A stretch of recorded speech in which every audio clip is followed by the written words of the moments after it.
Suamico. Good morning, Neil. Hey, good morning, Pete. It is. It's a wonderful day to come out and visit the zoo. And of course, this time of year, we've got some new arrivals.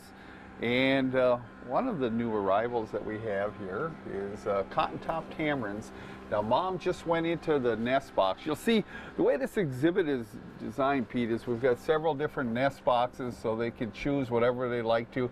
As you can see, they spend their life up in the trees. So when we design this exhibit, we got to make sure that we have plenty of branches for them to get around. There's all kinds of different enrichment things in here for them. But, you know, let's take a look at, one of the tamarins. Maybe Mom will come out here soon. But there's two other sets of twins. They're not identical. And you can see the cotton-top tamarin in front of here. That's one of the youngest sets of twins. And you can take a look. They call them cotton tops because, it's like that big cotton top on top of the head. They are primates. They're from South America. But if you take a look at the tail, they got a nice long tail, and that helps them balance as they move around, along the branches and in their natural habitat. But it's different than, most New World monkeys because it's not prehensile. It means that they can't use that, like an arm or a leg to go ahead and grab a branch.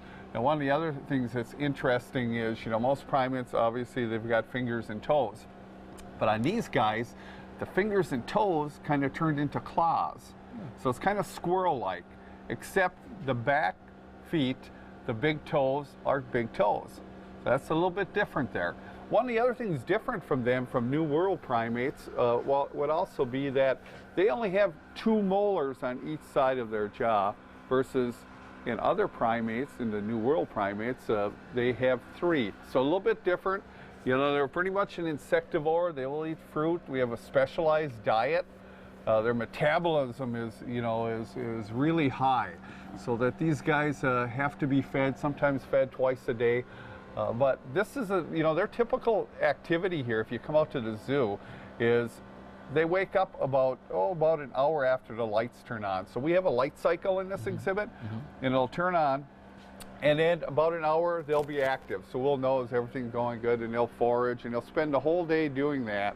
And then right about an hour before dark is when they'll go ahead and get back up in their nest boxes and go back to sleep. Very Start cool. the next day. Very cool. Yeah. And interesting facts. Well, Neil, we'll check back with you next hour, okay?